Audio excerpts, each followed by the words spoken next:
Hello and welcome back to another video on the JJ Think Tank. I hope you're doing well today. My topic of discussion on this fine Friday morning, or no, Thursday actually. It's Thursday today, isn't it? Thursday morning, I apologise. Is international relations. So we'll talk again about geopolitics, about international relations, and link it to the thought of Vladimir Zhirinovsky. So Vladimir Zhirinovsky was a politician in Russia who wasn't really taken seriously during his career. Unfortunately, Vladimir Zhirinovsky is now no longer with us. He passed away recently.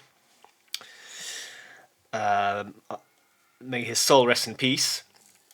And yes, as I just said, he was a politician in Russia who really was independent-minded, yes. He had a mind of his own. He didn't really succumb to groupthink. He criticized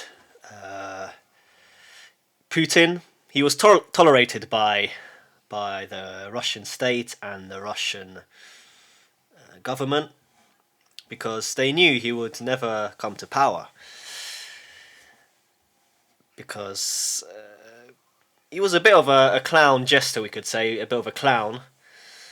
He was led by his emotions. He didn't put on this facade of being stoic, and being very rational. Because there are a lot of thinkers out there who play this game. They use neuro-linguistic programming to appear rational and thoughtful and wise. So one thinker is Sam Harris. He is this fraud, we could say. In my opinion, he is a fraud, an academic and intellectual fraud, because he hides behind this facade of being rational and in the know, yes, with this soft voice of his, this calm, soft voice. And this is a result of his Buddhist worldview. So Sam Harris is a Buddhist, and therefore he is lukewarm. He is lukewarm, and he is unable to penetrate the depths of reality, like Zhirinovsky could, in my view. So he had many prophecies, we could say, which turned out to be true. So if we think about the war in Ukraine. Yes, he prophesied that this would erupt. Many other prophecies we can check now. Zhirinovsky.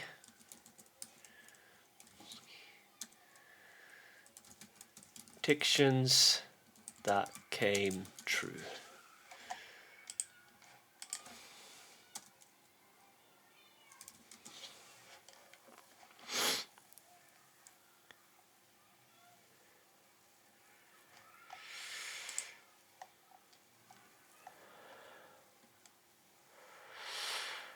Yes, so obviously he predicted that Russia would invade Ukraine. He predicted that the most terrible events would erupt in the Middle East rather than in Europe, focusing on Iran. In the 1990s, he suggested that Western countries, specifically Poland and Romania, would take over areas of Ukraine. So this might happen soon. Because Ukraine is obviously losing the war, and it was used and abused by the West in their war against Russia. What Ukraine should have done, it should have followed the vision of Yanukovych. It should have followed the vision of Yanukovych, who wanted Ukraine to become a bridge between East and West. But obviously he was booted out of the country, and then Zelensky obviously eventually came in there and made a mess of the whole country. and it's a shame really that this happened to Ukraine. So now Ukraine is a rump state. It lacks power, and we'll see. Obviously, America and Russia, they're now negotiating as to the future arrangement of Ukraine. What parts of Ukraine will belong to Russia? What part will be part of an independent, small Ukrainian state? And perhaps what the western parts, whether they will still belong to Ukraine, or whether they will go to countries such as Hungary, Romania, and Poland. So parts of Ukraine, parts of Western Ukraine, I reckon will join. Will join Poland, will join Hungary and Romania. Yes. So Zhirinovsky again was right about this prediction. He argued consistently for decades that the central point of world tension would shift from Western Europe to East, Middle East, and Central Asia. So obviously you can find videos on YouTube that prove that he was correct about many future international events. Yes, and so I think he's a thinker that we should analyze when it comes to international relations and geopolitics, in order to improve our knowledge of geopolitics, to understand how geopolitics works, how international relations works in practice. Yes, because as Zhirinovsky wrote down here, as he said famously, this is obviously a translation, but the matter of international relations is very subtle and exquisite. And it's true, things can quickly shift. Everything's dependent on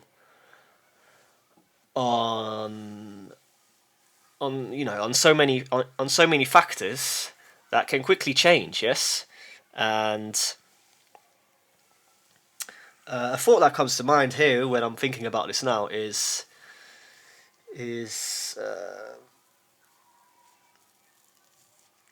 how, when we think of a pin is balanced, yes, on a small area, on a small surface area, and it can land in any direction. So when we think of a pin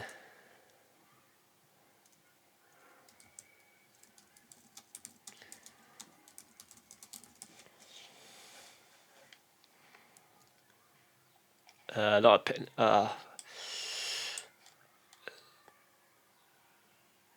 Not a pin, but a Beyblade, or even a Beyblade. These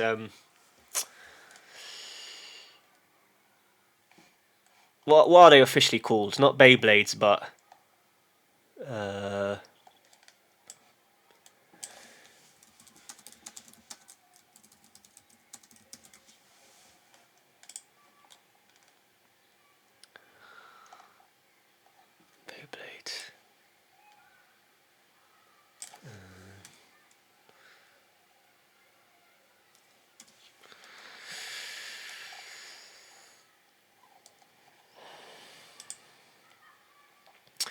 So spinning top. That's what I was looking for. A spinning top, exactly. Spinning top. Sorry.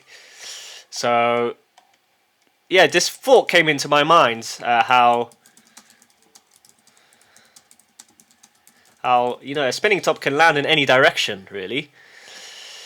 Of course, its behavior is largely predictable, but there's an element of unpredictability, yes, and this is how international relations operates. Nothing's set in stone. Things can quickly change in any direction. Yes, countries can quickly change alliances, and countries can alter their course of action. and so therefore it's not always easy to predict. Yes, what will happen. Vladimir Zhirinovsky noticed this because he noticed that international relations is so subtle and exquisite.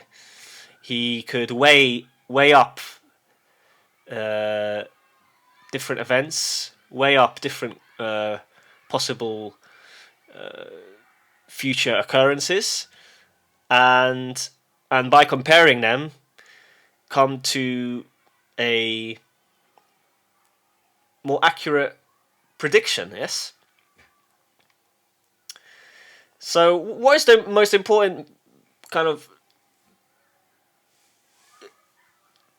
mode of thought that Zhirinovsky had when it came to geopolitics and international relations? In what sense did Zhirinovsky think differently? So he predicted that the shift in geopolitics would be would be from east to west to north south. So instead of because before during the Cold War, obviously the main conflict taking place was between east and west, right? So between the US and Russia, yes, between the US Empire and Russia. But now, because there are so many players, because there are more players in the game. So we've got China, obviously. We've got Russia. We've got India. We've got the West. We've got smaller countries, medium powers that also have an influence, such as Turkey, Iran. Poland, possibly, if we had a more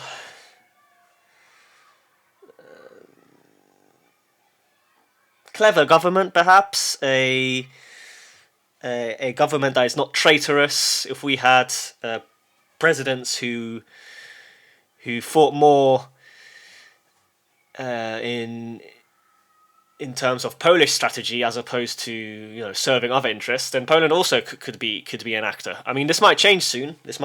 Hopefully, it does. But yes, Poland, for example, is another actor now on the scene. Well, that's appeared on the scene because Poland has made a lot of progress, obviously, in the last 30 years, and it is the largest military power now in Europe, really, when we look at all the metrics. So Poland is this black horse. Hopefully, Poland uses its power in a correct manner. Yes, it doesn't. Hopefully, it doesn't pursue a course of action that will lead to the degradation of the Polish state. But anyway, yes. Returning back to Zhirinovsky's point, so the shift will be now from east west to north south. So countries will try to make beneficial arrangements with countries in Africa, and so the policy and the motion of countries and where they expand their interests will be to the south, yes, and the north. And we can understand this more by looking at a map, yes, North-South Political Axis. North-South Geopolitical Axis, yes.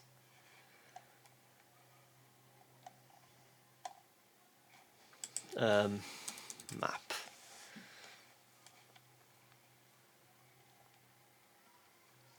I'm looking for a good map here that tries to... not tries to, but shows this kind of division that will slowly occur.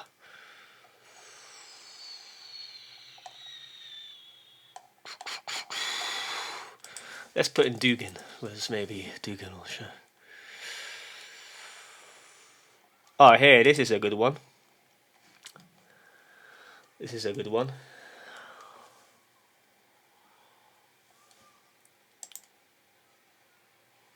So, I don't know if you can see this. I'll try to make it bigger. So, this is obviously from the thought of Alexander Dugin, but I think this is a more accurate picture of what will eventually transpire. So obviously, countries and their citizens are slowly,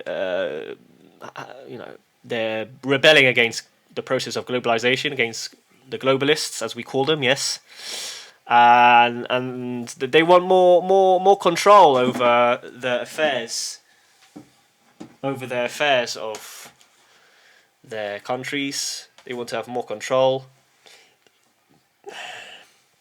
and so therefore this multipolar world will start to appear. Yes, and the orientation will be north-south rather than east-west. So conflict will be oriented on the north-south axis rather than the east-west. And this is basically what Zhirinovsky predicted, yes? So he predicted this probably before Dugin. Dugin wasn't even around back then. So Alexander Dugin, he's a philosopher and geopolitician in Russia, who is becoming more famous now. I first discovered him ages ago, 10 years ago, 2013, 14, I think, roughly. So I don't want to appear cocky, but I've been ahead of the curve. Many thinkers and people out there are very late to the party. I was on to this many years ago. I was listening to alternative sources of information, because you can't really trust the mainstream media when it comes to these issues. And yes, so the old order is crumbling, and a new order is rising. So with this new order, countries have an opportunity to expand their interests and create new alliances and economic strategies. So this is the moment in my video where we'll try to break down specifically what strategies the major countries will take. Obviously, here there could be so many outcomes, yes, but we can predict to a degree what will happen, I think. So I reckon that America will start focusing on its own hemisphere. America will start to withdraw from the world. Trump is kind of the last Caesar of the American empire. He's like a child, a baby who is lashing out because he knows that America is no longer the main force in the world. America will no longer set the rules. The rules will be set by a coalition of countries, I think, and BRICS is an expression of this. So America, in line with the Monroe Doctrine, will start focusing more on its own hemisphere. It won't intervene everywhere in the world. It might still be engaged in some parts, but it won't be like previously. Yeah, the same American style of intervention will not take place. Yes, will not take place. So obviously this will have repercussions for Poland, because Poland has been part of the American security arrangement, because Poland is obviously in a unique geographical position. It's between East and West, and it has learned from history that a German-Russian alliance is dangerous for its country. Yes, it's dangerous.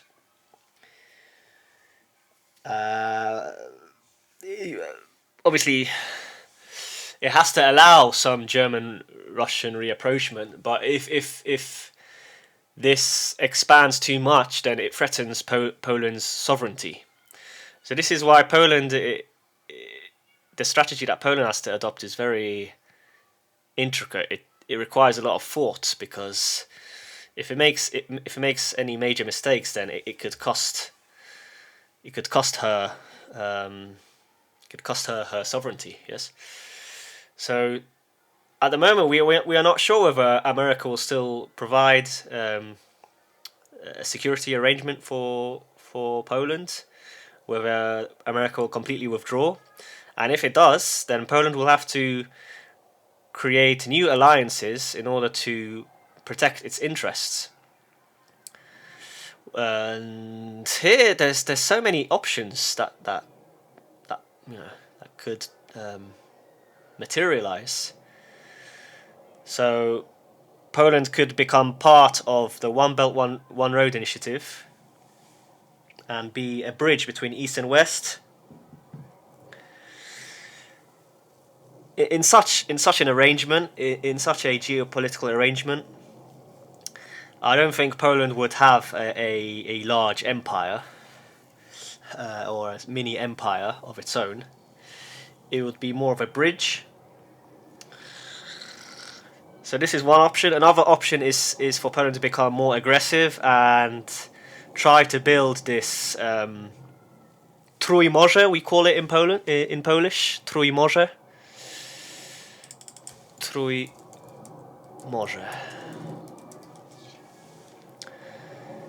So, Free Seas Initiative.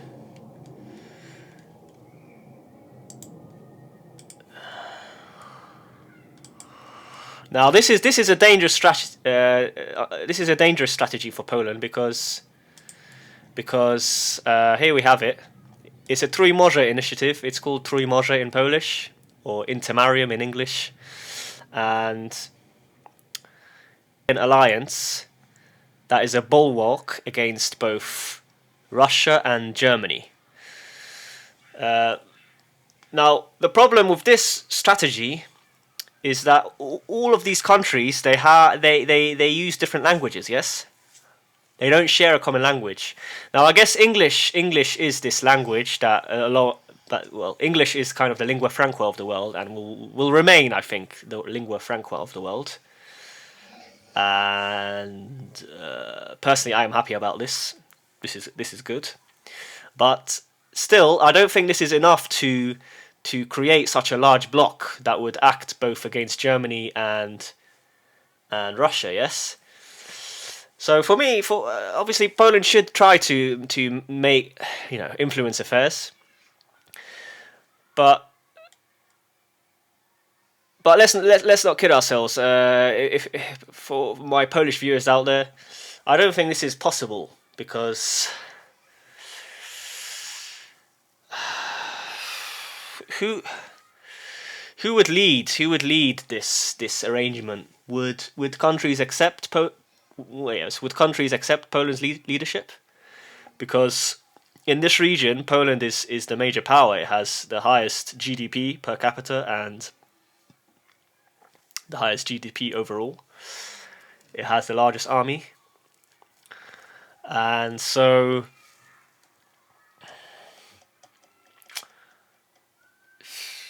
would these countries accept Poland's major role here? I'm not too sure. I'm not too sure at this stage, which is why I think it would be better for Poland to focus on more local regions, to consolidate its power here in the Baltic Sea, make sure that it's part of the Silk Road, because ships from China and possibly from Russia, maybe in the future, I don't know exactly what's occurring there, but access to the sea is important for any nation, because if a nation starts to lose access to the sea, then it no longer is a power. Yes, it no longer is a major power. For a state to be strong, it needs access to the sea, which is why a country such as Serbia is so weak, both politically and in terms of economics, because it's a landlocked country. So personally, if I were president, I don't want to be president. I'll never be a president. I'm a thinker. I like to think. I like to advise, but I'm not the top dog who would make decisions. But if I were president, then if I were the president of Poland, I would focus on consolidating power and sovereignty here in the Baltic Sea. Make sure that the Polish state makes money on the transport of goods and services. Well, more so goods, yes. Make sure that Poland is able to increase its tax revenues via the transport of goods from China, yes, from China, from Russia, etc. Perhaps negotiate with Russia and make Kaliningrad or Kruleviec a free city, like Gdańsk was in the past. So Kruleviec would become a free city that is not politically either under the control of Russia or Poland. So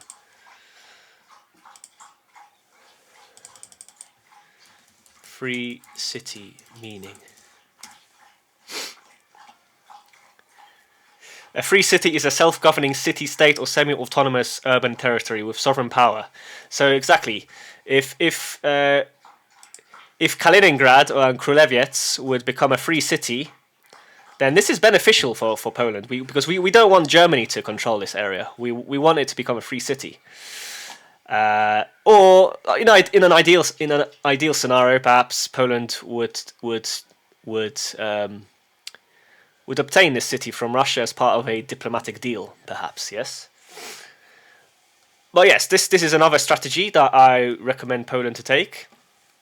And focus on building the Visegrad group, the Visegrad, Grupa Wyszehradzka, Visegrad group. So Czech Republic, Slovakia, Hungary, these are our real allies, really, I think. We can trust them. Together we can build a strong Central Eastern European bloc. Together with parts of Ukraine, I would say. And this is the strategy that I would focus on for now, for Poland. Because this megalomania, this Polish megalomania that wants to create a massive empire here, it's unrealistic. I think this is a suicidal move. It's better to be more careful and focus on what is actually realistic. Yes, so this is the realistic strategy, in my opinion. But yes, coming back to my article now. So I've talked about Poland, I've talked about America. Now the EU and Europe, there's so many perspectives. It's hard to come to a conclusion here because many thinkers, many analysts, they think the EU is crumbling, that Europe is a dead economic zone. Whereas others, they laud the EU. They constantly compliment the EU, Europe. They say that Europe is on the rise, that EU is on the rise. I don't know, to be honest. Based on my analysis so far, I think this is not the case. And I'm a Eurosceptic. I think the EU is a tool for German domination, and this is a nightmare for Poland. We don't want this. We don't want this, and for me, the EU is a globalist project that strives to reduce the sovereignty of nations. So, I think it's important for Poland in the near future to leave the EU, and create its own bloc, really, because the EU is unreformable now. It's not possible to reform it, and an alternative strategy needs to be adopted. Now, BRICS. Let's talk about BRICS. So BRICS is obviously rising in power and strength. Their share of GDP, of world GDP, is increasing. So let's see how.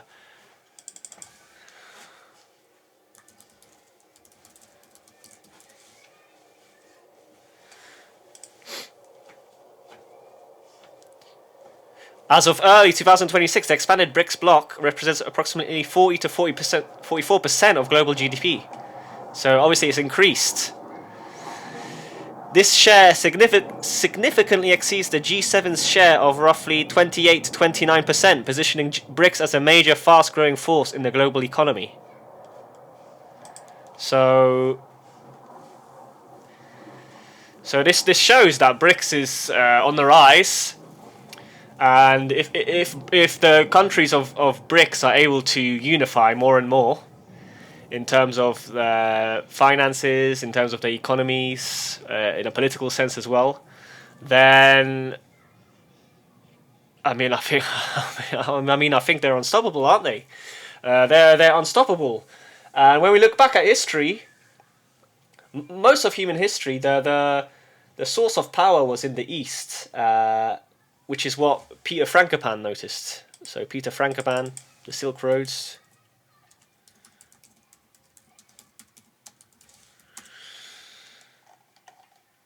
So I recommend everyone to read this book. It's a great book. AI.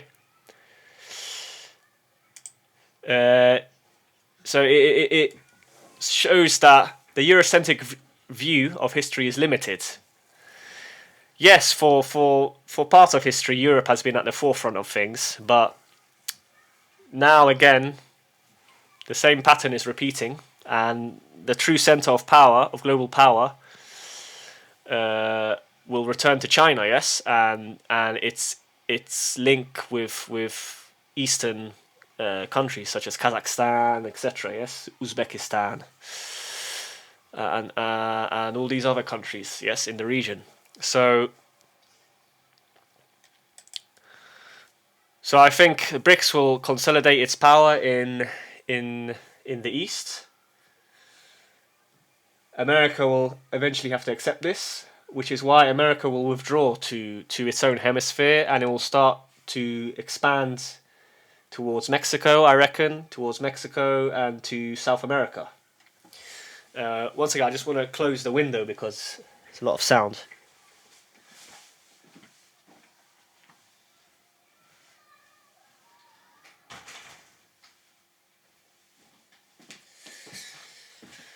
So yes, America will focus on Mexico and South America.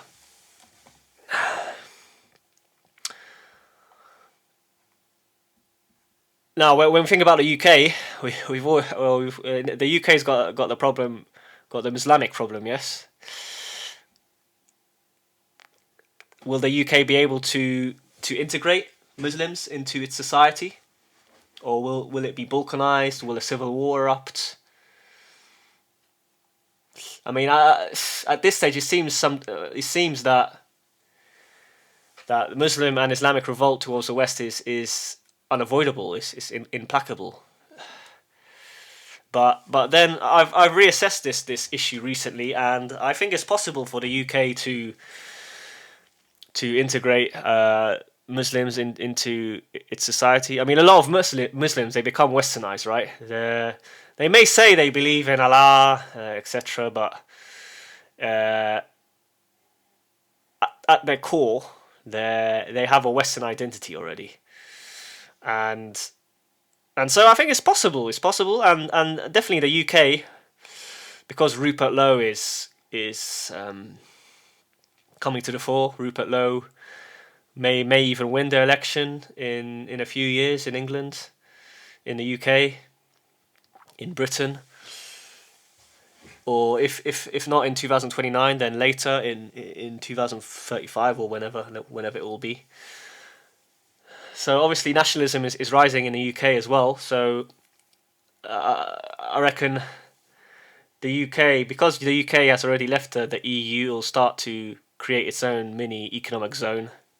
It won't have a new empire like the British Empire. That's a pipe dream. I mean, but the UK It will be like Switzerland. I think the UK will be like Switzerland with a strong financial centre in London, but with some industry as well. Yes, and it will probably focus on the North Sea, etc.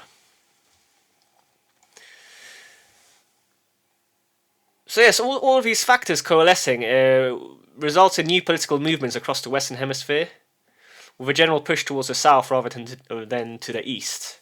So obviously there'll be a clash between Europe and Islamic countries, perhaps between the north of Africa. So here we can think of Algeria, Tunisia, Morocco. Not a clash, but some kind of confrontation. Yes, and their economies will be integrated probably to some degree, and and yes, this is just it's we're living in very interesting times. Definitely, a lot is changing in a good sense. I think the process of globalization is coming to an end, and who knows what will happen. I've tried to outline my vision roughly. So I focused on Poland, I focused on the UK, I focused on America, on Russia, the Silk Roads, China. And because everything is becoming scrambled, everything's mixed up now, things are chaotic, definitely a new arrangement will appear, a new political and economic arrangement in the world.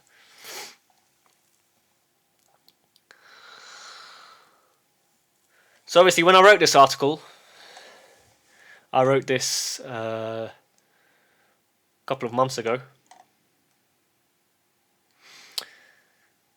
I predicted that Russia will eventually engage in a conflict with Turkey. Now, when we look back at history, there were so many Russo-Turkish wars. Russia constantly fought Turkey or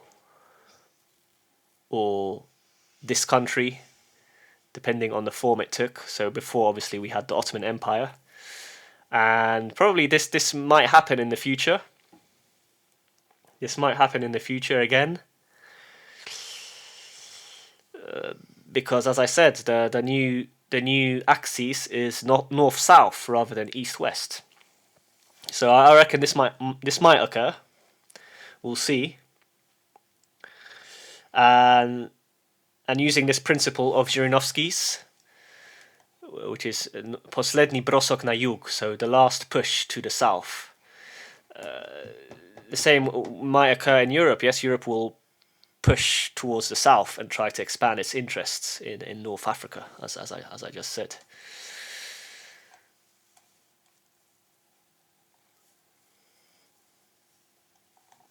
So then here, obviously, I wrote about Poland. I won't repeat myself because I already made my point. I'll just say here that it's important for Poland to come to some form of reapproachment with Russia, because it's really, when we think about it as Polish people, it's only via Russia that we are able to link ourselves with China, yes, and the Silk Road, because Poland's neighbor is Belarus, and then Belarus is linked to Russia, and then Russia is linked to China, yes. So we need to come to some arrangement with Russia, obviously. China's ships already are arriving to Polish ports, but still, this is not enough. We want Poland to also link its economy to China via the land, yes, not via the sea only. And because China has this new important role to play in the forthcoming century, it will act as an enforcer and balancer between Poland and Russia, I think. Hopefully, eventually, this will occur. and China will be like the policeman. She won't allow Russia and Poland to constantly fight, which is a good thing, because this Polish Russophobia, it usually hurts our country more than it benefits, I think. This is my interpretation anyway.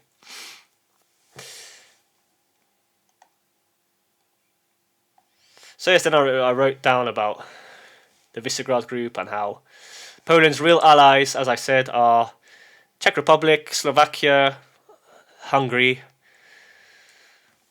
and I reckon parts of Ukraine will also join this group here. So Lvov will be part of Poland again, probably. Other cities and towns. So yes, I think that's the end of my video for today. Before I finish, let's talk a bit about Zhirinovsky again. So obviously I do not endorse all of his views. I don't know his thought that well. I've come across him on the internet really, and this is how I know about him. But he definitely was a character. He had a strong personality. He had a big heart. He was a good soul, I think. He was a good person at the end of the day.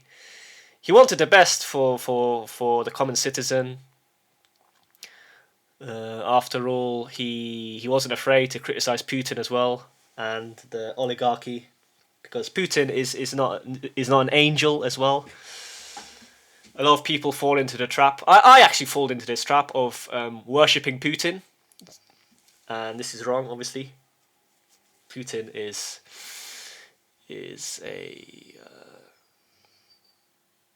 a human being, and he's flawed as well, and he's definitely a bit of he's a bit of a dictator. We can't deny this. So Zhirinovsky, he criticized Putin. He spoke the truth. Basically, he saw things